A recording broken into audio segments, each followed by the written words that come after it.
Rickshaw taxi चालकांना मराठी भाषा अनिवार्य करण्याबाबत मंत्रालयात आज महत्त्वपूर्ण बैठक. मंत्री प्रताप सरनाईक यांच्या दालनात आज दुपारी बैठक. कामगार नेते शशांकराव, संजय निरुपम आणि संघटनांच्या प्रतिनिधींसोबत बैठक पार पडणार. संजय निरुपम यांना विरोध करणाऱ्या मनसैनिकांचा अमित ठाकरे आज सत्कार करणार. आज दुपारी 1 वाजता कृष्णकुंज मनसेच्या कार्यालयात सत्कार केला जाणार. मराठी भाषेला विरोध नाही, फक्त रिक्षा चालकांचा परवाना रद्द करू नका, निरुपम यांची भूमिका. महाराष्ट्रासाठी 106 हुतात्म्यांनी रक्त सांडलंय. मराठी विरोधी गटावर मुख्यमंत्र्यांनी कारवाई करावी, संजय राऊत यांची मागणी. संजय राऊत यांनी पहिल्यांदा सकारात्मक भूमिका घेतल्याबद्दल धन्यवाद. मराठी अस्मितेला ठेच पोहोचत असेल तर सर्वांनी एकत्र यावं, संजय शिरसाट यांचं आवाहन. धीरेंद्र शास्त्री आणि भूषण गवई भेटीवरून राजकीय कलगीतुरा. गवईंनी आता बाबासाहेबांचं नाव घेऊ नये, श्याम मानव यांचा प्रहार. तर हे सांगणारे श्याम मानव कोण? ते केवळ प्रसिद्धीसाठीच बोलतात, मुख्यमंत्री फडणवीसांचा निशाणा. भूषण गवई काय आहेत हे मी आधीच सांगितलं होतं. सुजात आंबेडकर यांची भूषण गवई यांच्यावर टीका. बागेश्वर बाबासोबत भूषण गवई यांचा फोटो समोर आल्यानंतर वक्तव्य. प्रत्येक आंबेडकरी नेता मंदिर मशिदीत गेलाय. समाजात राहताना मित्रांच्या आग्रहाखातर मंदिर मशिदीत जावं लागतं. हिंमत असेल तर आधी मला रोखा, तुम्ही म्हणाल त्या ठिकाणी निशस्त्र येईल. भूषण गवईंचे बंधू डॉक्टर राजेंद्र गवई यांचं श्याम मानव यांना आव्हान. धीरेंद्र शास्त्रीनं माझ्याशी डिबेट करावं. धीरेंद्र शास्त्रीला त्याची लायकी दाखवून देईन. धीरेंद्र शास्त्री यांना करुणा मुंडे यांचं आव्हान. लव्ह जिहाद मुक्त भारत व्हायला हवा. सनातनी मुलींना आम्ही याबाबत जागृत करणार. बागेश्वर बाबा यांची प्रतिक्रिया. मुलींनी काली बनावं पण बुरखेवाली बनू नये, बागेश्वर बाबा यांचं वक्तव्य.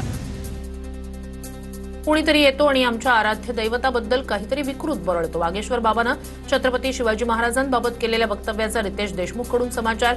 शिवप्रेमी म्हणून ते वक्तव्य अमान्य आणि संतापजनक. रितेशची प्रतिक्रिया. छत्रपती शिवरायांवरील वादग्रस्त वक्तव्यावर बागेश्वर धामच्या धीरेंद्र शास्त्रींचा माफीनामा. माझं वक्तव्य चुकीच्या पद्धतीनं दाखवण्यात आलं. माझ्या वक्तव्यानं कुणाचं मन दुखावलं असेल तर माफी मागतो. धीरेंद्र शास्त्रींची प्रतिक्रिया. शिवरायांच्या इतिहासाची मोडतोड करण्याचं कारण काय? धीरेंद्र शास्त्रींच्या वक्तव्यावरून संजय राऊत यांची सरकारवर टीका. 4 मुलं जन्माला घाला म्हणता आणि स्वतः लग्न केलं नाही, असाही सवाल. व्यासपीठावर बागेश्वर बाबा जेव्हा छत्रपती शिवाजी महाराजांच्या इतिहासावर बोलत होते तेव्हा राज्याच्या मुख्यमंत्र्यांनी किंवा सरसंघ चालकांनी त्यांना थांबवायला हवं होतं. संजय राऊत यांची प्रतिक्रिया. छत्रपती शिवरायांवर बोलण्याआधी राऊतांनी माफी मागावी. औरंगजेबाचं उदात्तीकरण करणाऱ्यांनी शिवरायांचा सन्मान करण्याची भाषा करू नये, बन यांचं प्रत्युत्तर. बागेश्वर बाबांचं वक्तव्य. मनुवादी पुरुषी मानसिकतेचं लक्षण. रोहित पवार यांच्या ट्विटद्वारे टीका. बागेश्वर बाबा मनुस्मृतीचंच आधुनिक वर्जन. राजकीय व्यासपीठावर अशी वक्तव्य करणं हेच का नारीशक्ती वंदन, असाही सरकारला सवाल. 4-5 मुलं जन्माला घाला म्हणता इथं नोकऱ्या मिळत नाहीत. मंत्री संजय शिरसाट यांची बागेश्वर बाबाच्या वक्तव्यावरून प्रतिक्रिया. 3रं मूल झाल्यावर राजकारणात जाता येत नाही, त्यांनी सरकारला सांगावं. शिरसाट यांचं वक्तव्य. तर लग्न करून हिंदूंची संख्या वाढवण्यात योगदान देणार. बागेश्वर बाबाचं वक्तव्य. बागेश्वर बाबांना केलेलं वक्तव्य त्यांचं वैयक्तिक मत. बागेश्वर बाबाच्या मताशी सहमत नाही. मंत्री पंकज भोयर यांची प्रतिक्रिया. धीरेंद्र शास्त्री यांनी आपल्या मर्यादा ओळखून राहिलं पाहिजे. महापुरुषांच्या महाराष्ट्राच्या नादी लागू नका. रामदास आठवले यांची ट्विट करत बागेश्वर बाबावर टीका. रामदासांना छत्रपती शिवरायांचं गुरु सांगणं ही विकृती. धीरेंद्र शास्त्रींवर टीका करताना इतिहास अभ्यासक श्रीमंत कोकाटे यांचं वादग्रस्त वक्तव्य. इतिहासाच्या कुठल्याही साधनात रामदासांचा उल्लेख नसल्याचा दावा. जळगावच्या 40गावमध्ये पुरोगामी संघटनांचा एल्गार. आमदार संजय गायकवाड आणि धीरेंद्र शास्त्री यांच्या वक्तव्याचा निषेध व्यक्त. दोघांविरोधात जोरदार घोषणाबाजी. लोकप्रतिनिधींनी अशा प्रकारचं कृत्य करू नये. आमदार संजय गायकवाड यांच्या वक्तव्यावरून राज्यमंत्री पंकज भोयर यांची टीका. तर मुख्यमंत्री आणि उपमुख्यमंत्र्यांनी गायकवाड यांना समज दिली. भोयर यांची प्रतिक्रिया. बोंदू खरातला 6व्या गुन्ह्यात 14 दिवसांची न्यायालयीन कोठडी. खरातला न्यायालयीन कोठडीत धोका. सरकारी पक्षाचा युक्तिवाद.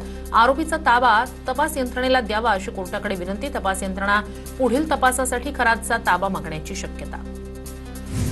बोंदू खरातकडून हातचलाखीनं सीए ललित पोफळेची फसवणूक. हवेतून काजू कतली काढत टाकलं अंधश्रद्धेचं जाळं. आईवडिलांच्या मृत्यूची भीती दाखवत कोट्यवधी रुपये उकळल्याची माहिती. सरकारवाडा पोलिसात गुन्हा दाखल. बोंदू अशोक खरातच्या जीवाला जेलमध्ये धोका असल्याचा सरकारी वकिलाचा युक्तिवाद. खरातचा ताबा मिळवण्यासाठी तपास यंत्रणा आग्रही. खरातला 6व्या गुन्ह्यात 14 दिवसांची न्यायालयीन कोठडी. ऑफिस बॉयनंतर आचार्याकडूनही खरातच्या कारनाम्यांचा भांडाफोड. खरातच्या फार्म हाऊसमधील संशयास्पद व्हिडिओ एसआयटीच्या हाती. महिलांसोबतच्या कृत्यांचं सीसीटीव्ही फुटेज समोर आल्याची माहिती. भोंदू अशोक खरातला साथ देणारे महसूल विभागाचे लोक बडतर्फ होतील. महसूल मंत्री बावनकुळे यांची प्रतिक्रिया. जमीन खरेदी करण्यात, जमीन लाटण्यात आणि आर्थिक व्यवहारात ज्यांचा पूर्णतः सहभाग दिसतोय त्याबाबत एसआयटी रिपोर्ट पाठवणार असंही केलं स्पष्ट. खरात प्रकरण दाबण्यासाठी टीसीएस मधील धर्मांतरण प्रकरण बाहेर काढले. इम्तियाज जलील यांचा सरकारवर आरोप. तर टीसीएस मधील धर्मांतरण प्रकरण बोगस आहे, जलील यांची प्रतिक्रिया. अमरावतीच्या परतवाडामधील लैंगिक अत्याचाराच्या प्रकरणातील मुख्य आरोपीचे पाय आणखी खोलात. आणखी एक 16 वर्षीय पीडिता एसआयटी समोर. आरोपी अयाननं तरुणीला मर्जीशिवाय स्पर्श केल्याचा तरुणीचा जबाब. टीसीएस प्रकरणातील फरार निदा खानचा आरोपींशी संपर्क कायम. दानिशच्या मोबाईलमधून संशयास्पद फोटो एसआयटीच्या हाती. डिजिटल पुराव्यांचा एसआयटीकडून तपास. निदा खानच्या जामिनावर आज सुनावणी. करमाळ्यात भोंदूबाबा मनोहर भोसलेनं 27 एकरामध्ये आलिशान आश्रम उभारल्याचं समोर. भोंदूवर बारामती, करमाळा, कुर्डुवाडी पोलिसात विविध गुन्हे दाखल. लोणंद दौंड पोलिसात सुद्धा अनेक तक्रारी दाखल. सोलापूरच्या महापालिका रुग्णालयात आणखी 4 बालमाता असल्याचं समोर. पालिकेकडून 130 प्रसूतिगृहांमधील प्रत्येक महिलेची फेरतपासणी सुरू. बालमाता प्रकरणात डॉक्टर रडारवर. आजकाल विद्येचा उपयोग विवाद वाढवण्यासाठी होतोय. नागपूरमध्ये सरसंघचालक मोहन भागवत यांचं वक्तव्य. जालना शहरातील वीज पुरवठा खंडित झाल्यानं आमदार लोणीकर संतापले. आमदार बबनराव लोणीकर यांच्याकडून महावितरणच्या अधिकाऱ्यांची कानउघडणी. पुण्याच्या भोरमध्ये छत्रपती संभाजी महाराज व्यापारी संकुलाच्या इमारतीच्या उद्घाटनावरून श्रेयवाद. राष्ट्रवादी आणि भाजपकडून 2 वेळा स्वतंत्र उद्घाटन. पालकमंत्र्यांनी सिंधुदुर्गवासियांना टोल माफीची सकारात्मक भूमिका घेतली तर आमचा त्यांना पाठिंबा. पालकमंत्री नितेश राणे यांच्या टोल माफीवरील भूमिकेचं वैभव नाईक यांच्याकडून स्वागत. केईएम रुग्णालयाच्या नामांतराला ठाकरेंच्या शिवसेनेचा विरोध. आज सकाळी 11 वाजता केईएम रुग्णालयाच्या मुख्य प्रवेशद्वाराबाहेर निदर्शनं करणार. आमदार अजय चौधरी यांच्या नेतृत्वात निदर्शनं करणार. गोदा ते नर्मदा जलयात्रेचा साईनगरी शिर्डीत मुक्काम. यात्रेचं शिर्डीत जल्लोषात स्वागत. यावेळी सदाभाऊ खोत यांनी ढोल वाजवला तर जलसंपदा मंत्री राधाकृष्ण विखे पाटील आणि आमदार गोपीचंद पडळकर यांनी फुगडी खेळली. बीडच्या परळी नगर परिषदेच्या निष्काळजीपणामुळे हजारो लिटर पाण्याची नासाडी. जुन्या गाव भागात पाण्याची टाकी भरल्यानंतरही पाणी पुरवठा सुरूच. एकीकडे नागरिकांना 8 दिवसाआड पाणी पुरवठा तर दुसरीकडे नासाडी. नगर परिषदेच्या गलथान कारभारावर प्रश्नचिन्ह उपस्थित. राज्यात उष्णतेची लाट वाढली. प्रशासनाकडून नागरिकांना विशेष काळजी घेण्याचं आवाहन. दुपारी 12 ते 3 या वेळेत बाहेर पडणं टाळावं. उष्माघाताची लक्षणं दिसल्यास तातडीनं वैद्यकीय मदत घेण्याच्याही सूचना. पुण्याचं तापमान 40 अंशांच्या पुढे. लोहगाव परिसरात 42 अंश सेल्सिअस तापमानाची नोंद. रात्रीच्या तापमानातही वाढ. पुढील 2 दिवस दुपारनंतर पावसाचा अंदाज. परभणीत उष्माघाताचा पहिला बळी. नाशिकहून परभणीत भावाकडे आलेल्या 37 वर्षीय व्यक्तीचा मृत्यू. भावाच्या फिर्यादीवरून पोलीस ठाण्यात मृत्यूची नोंद. वाशिम जिल्ह्यात तापमानाचा पारा 43 अंशांवर पोहोचला. एप्रिल महिन्यातच उष्णतेनं धोक्याची पातळी ओलांडल्यानं नागरिक त्रस्त. उष्णता वाढल्यानं रस्त्यावर शुकशुकाट. देशातील सर्वात उष्ण 15 शहरांमध्ये महाराष्ट्रातील 3 शहरं अकोला आणि अमरावतीत तापमान 45.3 अंशांवर तर वर्ध्यामध्ये काल 45.5 अंश सेल्सिअस तापमानाची नोंद. जळगाव जिल्ह्यात तापमानाचा पारा 43.3 अंशांवर. यंदाच्या हंगामातील सर्वाधिक तापमानाची नोंद. वाढत्या तापमानामुळे शहरातील रस्त्यांवर शुकशुकाट. वाशिम शहरात सेतू केंद्रांवर प्रशासनाची कारवाई. 6 सेतू केंद्रांची मान्यता रद्द. शासनानं ठरवून दिलेल्या शुल्कापेक्षा जादा पैसे आकारून नागरिकांची आर्थिक फसवणूक.